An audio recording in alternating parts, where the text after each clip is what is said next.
அக்கா மாட்டுக்கு லைட்டு போட்டாக்கா. இப்போ கரெக்டாக அங்கே 7 7:30 போல் வாங்கினேன். இப்போ கரெக்டாக ஒரு 8 மணி போல் வந்து மாட்டுக்கு லைட்டு போட்டேன். இப்போ மாடு பூரா நல்லா தெளிவாக கட்டி எடுத்துக்கா. நல்லா வெளிச்சத்துலாம் தெளிவாக தெரியுது.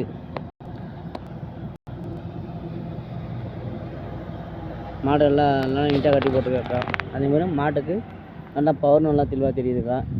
அங்கே இருக்கிறதாக்கா நம்ம வீடு. இப்போ மாட்டுக்கு வந்து புகை போட்டிருக்கோம். மாடு எனக்கு கொசு கடிக்குது.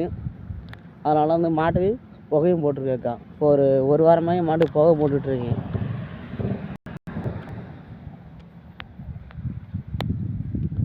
இந்த பாருங்கக்கா, இது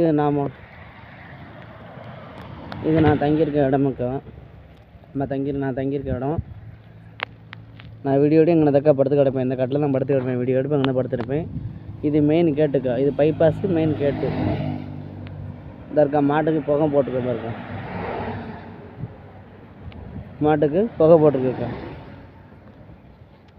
புகை போட்டு அது போல் புகை ஓடிக்கிட்டு இருக்குக்கா. மாட்டுக்கு நல்லா தெளிவாக தெரியுதுக்கா. நம்ம இருக்கிற இடமா நல்லா தெளிவாக தெரியுது.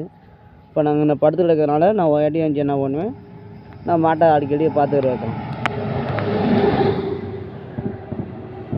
இது நம்ம மெயின் கேட்டுக்கா.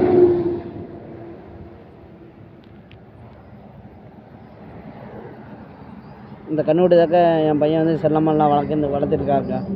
எந்நேரமாக பள்ளிக்கூடம் போயிட்டு வந்தாலும் இந்த கன்றுக்குட்டிக்கு வந்து டெய்லி வந்து பில்லு எடுத்து டெய்லியும் கொண்டாந்து கன்றுக்குட்டி போட்டுட்ருக்காக்கா. நல்லா செல்லமாக வளர்க்குறேன் அந்த கன்றுக்குட்டியை. நல்லா நீட்டாக நல்லா செல்லமாக வளர்க்குறாப்புல. இப்போ ரொம்ப சந்தோஷமாக இருக்குக்கா. ஏன்னா கோழியெல்லாம் நம்ம வீட்டில் இப்போ லைட்டு நல்லா பைபாஸில் நம்ம ஓரத்தில் நல்லா லைட்டு நல்லா தெரியுது. நம்ம படுத்துருக்க மாடு நல்லா நீட்டாக தெரியுது. நான் படுத்து கிடந்தாலும் நான் ஏஞ்சி அடிக்கடி மாட்டை பார்த்துக்கிறேக்கா. இதாக்கா மெயின் கேட்டு. இதாக்கா நான் தங்கியிருக்க வீடு.